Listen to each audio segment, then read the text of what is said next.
C'est parti. C'est pourquoi je me filme. Donc déjà, ça c'est la première question. Ça fait 2-3 semaines que je procrastine. J'ai zéro motivation. J'ai une liste de tâches qui s'agrandit tous les jours. Tellement s'agrandit que j'ai commencé à écrire entre les lignes pour ajouter des trucs. Mais je fais rien de tout ça. Joe Rogan a dit dans un de ses podcasts, agis dans la vie comme si tu étais filmé H24. Donc ça c'est bien beau de se l'imaginer, mais dans la vraie vie tu sais que t'es pas filmé. Et je me suis dit, bah pourquoi pas littéralement me filmer. Je vois trois objectifs à ça. Le premier, c'est que bah, mon téléphone, il est pris. Du coup, je peux pas l'utiliser. Je peux pas aller sur Instagram, je peux pas aller... J'ai que mon ordinateur pour travailler. Le deuxième avantage, ça va paraître un peu schizophrène de dire ça, mais j'ai quelqu'un qui parlait. J'ai matière à m'exprimer pour vider un peu ma tête de tout ça et pas tout garder. Et au final, il y a tout qui se mélange. Le troisième point qui est aussi très intéressant, c'est que du coup, bah, je peux pas faire semblant. Je suis filmé, derrière, je vais en faire un montage, je vais en faire un timelapse, j'en sais rien. Mais là, je me suis donné pour objectif de faire un deep work de 8h à midi. Donc il est 8h. Et donc, bah, je peux pas faire semblant. Parce que si au final, je vais sur mon canapé pour rien faire, et pour me branler, bah, ça va se voir. Et j'ai pas envie que ce soit filmé. Et si je fais autre chose, bah, ça se verra. Si je passe mon temps à aller aux toilettes, à me préparer un café, à faire du ménage. Je vais me faire du deep work avec James Scholes. Putain, il a pas un nom facile à dire. C'est un mec aux États-Unis qui s'est filmé genre pendant des années en train de faire des sessions de deep work de genre 12 heures d'affilée. Le mec, c'est un malade. Bon, il a fait d'autres vidéos pour dire qu'il était en dépression et qu'il recommandait pas à tout le monde de faire ça.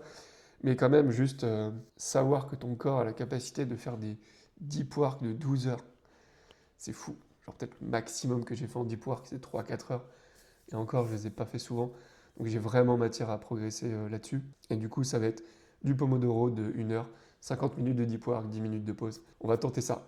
Et le but, c'est qu'au début de chaque heure, je me donne un objectif, ce que j'aimerais faire, et que je vois si j'ai réussi à atteindre ces objectifs à la fin du Pomodoro. Donc là, c'est la première heure de la journée, il est 8h04. Pour moi, le principal objectif, là, ça va être de relancer toutes les conversations, de répondre à tous les messages que j'ai un peu laissés sur pause sur les 2 dernières semaines, tout remettre à plat, remettre on va dire mon compteur de messages non lus à zéro. Et voilà, bah, c'est parti.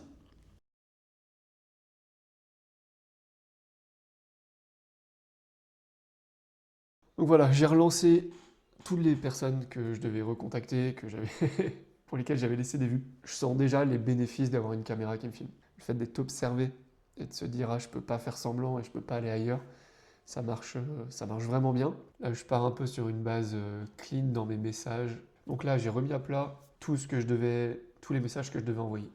Prochain objectif sur l'heure suivante, ça va être de faire tout mon engagement LinkedIn, c'est-à-dire poster, écrire des commentaires, juste pour bah, me rendre visible. Donc ça va être l'objectif et normalement ça va pas me prendre 1 heure.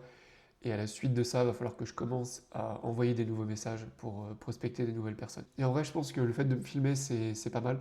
En plus, ça va me faire du contenu pour YouTube. Ça va m'entraîner parce que aussi, je m'étais noté ça. J'ai vraiment envie que cette chaîne YouTube, elle devienne mon journal de bord. Il faut une envie de créer, il faut une envie de partager. Et en fait, il faut qu'il y ait un besoin, il faut que tu aies un besoin à créer du contenu et à poster publiquement. Il faut que tu t'affiches. Et moi, le gros enjeu de m'afficher, c'est d'avoir des comptes à rendre aux gens qui me regardent. Et si je ne le fais pas, c'est mon ego directement qui est piqué. Et du coup, bah, c'est une force de motivation pour moi. Moi, j'ai le nez bouché, c'est horrible. Ça fait 2 jours que je suis malade. Pomodoro vient de se terminer. Je vais couper la vidéo.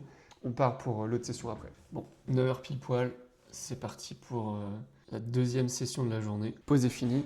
Je me suis préparé un café. Pour être honnête, j'aime pas forcément le café. Ça a des vrais avantages. Pour le coup, je me sens beaucoup plus réveillé après. Et surtout, ça me coupe la faim. Parce que je mange jamais avant midi. Toujours ce creux qui arrive vers 10h, 11h, où j'ai vraiment faim.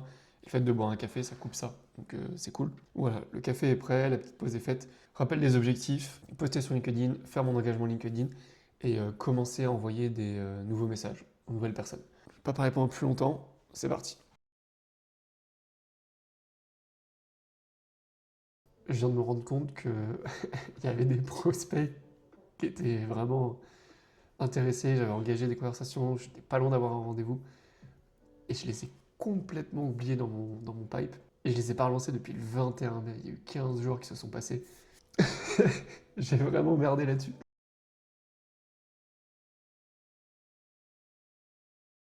Donc, session 2 de Deep Work terminée. En vrai, c'est fou comment le fait de me filmer et de pouvoir parler et m'exprimer, ça change la donne. c'est c'est vraiment, c'est fou. Tant mieux, on va continuer comme ça. Il est 10 h, c'est parti pour la session numéro 3. Mais en attendant, là, les objectifs, ça va être d'envoyer les nouveaux messages. Tout simplement, personnes qui sont rentrées dans mon réseau, il faut que je les contacte.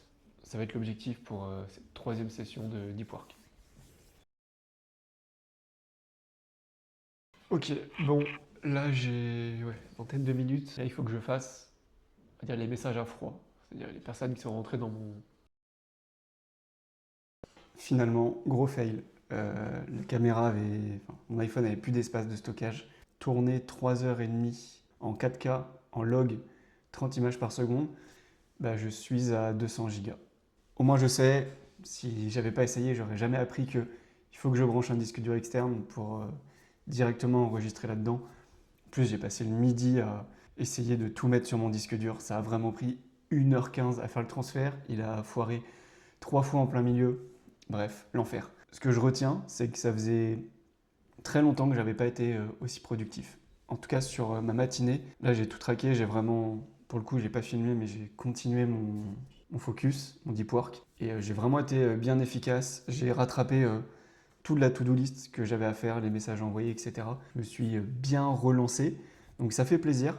J'ai passé une bonne partie de l'après-midi à faire le montage de la vidéo. En fait, il y a énormément de rush que je dois couper, trier.